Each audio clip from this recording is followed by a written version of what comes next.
Práctica 7. Divisor de tensión.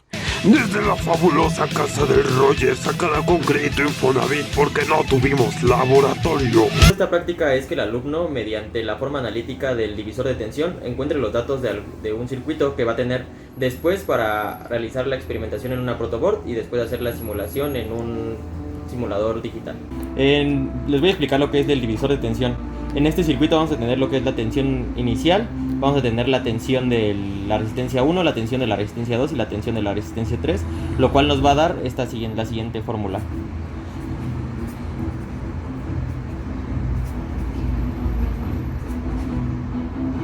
Esto nos va a dar igual a 0. La tensión inicial va a ser negativa porque va a ser la que va a suministrar a todos los demás. Después vamos a aplicar la ley de Ohm para sustituir estos datos, lo cual nos va a decir que va a ser la intensidad por la resistencia 1 más la intensidad por la resistencia 2 más la intensidad por la resistencia 3. Esto me va a dar un igual a 0.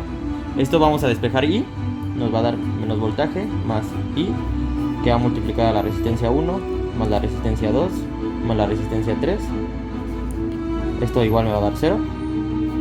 Y ahora vamos a despejar I. Nos va a quedar que I va a ser igual a la resistencia 1 más la resistencia 2 más la resistencia 3, esto entre el voltaje. Después vamos a aplicar esto que nos va a decir que intensidad de la resistencia 1 va a ser igual a el voltaje de la resistencia 1 entre la resistencia 1, para después sustituirlo aquí y nos va a decir que la intensidad, el voltaje de la resistencia 1 va a ser igual al voltaje entre la resistencia 1 más la resistencia 2 más la resistencia 3. Con este dato podemos sacar lo que es la resistencia 1, la resistencia 2 y la resistencia 3. Ya. Bueno, de materiales vamos a ocupar lo que es un multímetro digital, una tabla protoboard, las resistencias de 22, 27, 33, 47, 56, 68, 86, 100, 120 y 150 ohms, todas a 1 watt. Los cables de conexión y la fuente, que sería la mesa también, junto con nuestro respectivo conector para protoboard y los caimanes de conexión, que son estos que están en la bolsita. Vemos que la fuente tiene 0 volts.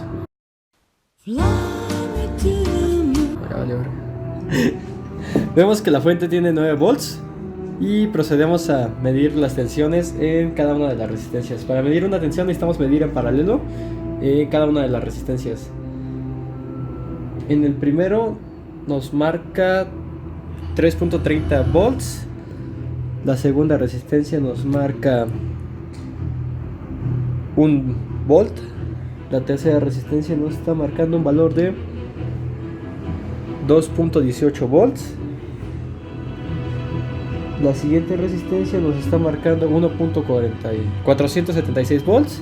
Y la última resistencia nos está marcando 1.22 volts. Tenemos aquí armado el circuito 2 y aquí nos está pidiendo que midamos las siguientes resistencias. Vamos a empezar por la de 27, que está conectada a la de 100 en paralelo. Y como ya sabemos, cuando están conectados en paralelo, el voltaje va a ser el mismo. Y podemos ver que ahí está marcando 0.27 volts. Ahora nos está pidiendo la resistencia de 47, que es la que tenemos aquí en paralelo con la de 56. Volvemos a medir. Está mandando 1.026 volts. Medimos ahora la de 56, que es la misma que está conectada con paralelo con la de 47, y entonces nos va a marcar el mismo voltaje. Sí, 0.24 volts.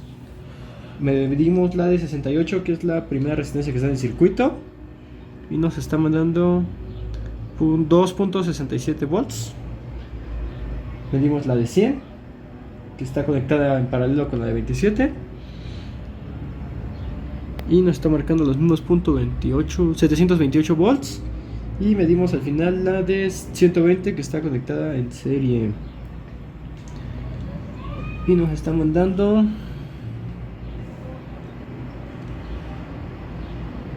4.74 volts. Yo voy a hacer la solución de nuestros dos circuitos de manera analítica. utilizando lo que sería el divisor de tensión. Para calcular la tensión de nuestros elementos del circuito número 1, solamente tendremos que sumar de primera instancia nuestras resistencias que están en todo el circuito, así como se hace una sumatoria algebraica de las resistencias en serie, sumando todas nos da este resultado. Ahora, aplicando la fórmula, tendremos que calcular cada una de nuestras tensiones de las resistencias.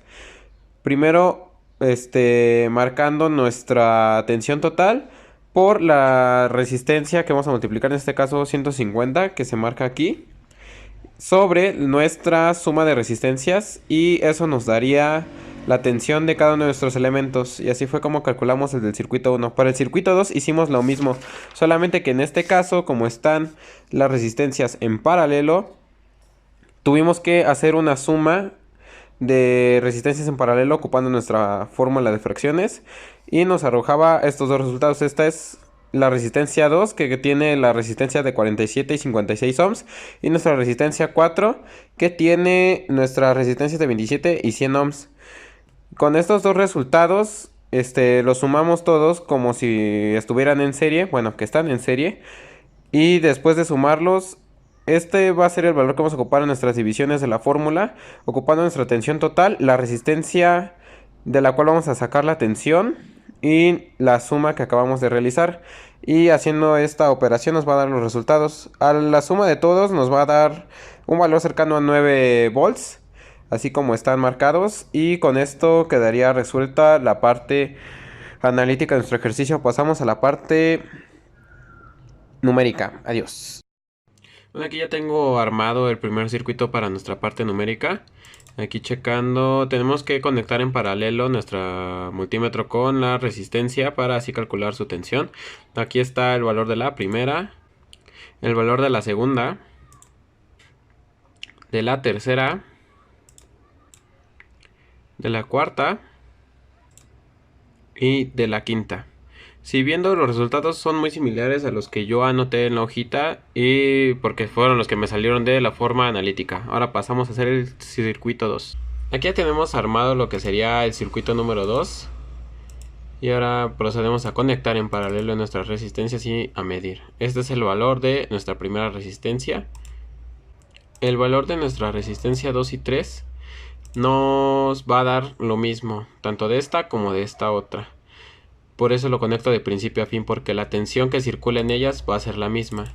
Y nos da este valor, que sería 0.979 volts. Aquí está en micro, pero es lo mismo que calculamos. El valor en nuestra resistencia 3. Y nuevamente aquí tenemos otro en paralelo, así que conectados de principio a fin. Como va a ser el mismo en ambas resistencias, este va a ser el valor de nuestra resistencia 4 o de nuestras resistencias 27 y de 100 ohms. Con esto terminamos la parte numérica de nuestra práctica. Procedemos con las conclusiones. Concluir de esta práctica que mediante la experimentación y la resolución de los problemas del divisor de tensión podíamos obtener bastantes datos de nuestro circuito, ya que mediante el despeje del primero nos dio el voltaje de las resistencias, y mediante la aplicación de la ley de Ohm pudimos obtener otros datos que nos pedía el circuito. Que el divisor de tensión es una herramienta que nos es muy útil en circuitos cuando queremos sacar los valores del voltaje en cada componente del circuito. Como comprobamos experimentalmente, teóricamente y virtualmente, los valores que están son muy aproximados, más o menos 5% de variación, y que siempre que tengamos una resistencia en paralelo con otra, su valor de tensión, su voltaje va a ser el mismo. Bueno, mi conclusión para esta práctica es de que en la división de tensión la ley de tensión de Kirchhoff se cumple, ya que la suma de nuestras tensiones en nuestro circuito menos la tensión de nuestra fuente nos tiene que dar 0. Por lo tanto, es más fácil de verificar si nuestras tensiones en cada uno de nuestros elementos están bien realizadas y están bien calculadas. Al igual de que es más fácil de sacar las tensiones de cada uno de nuestros elementos ocupando la división de tensión que ocupar la ley de Ohm, porque en esa tenemos que calcular corriente y muchas cosas más. Entonces, para mí esta práctica resultó un éxito rotundo. Fin. Fly me to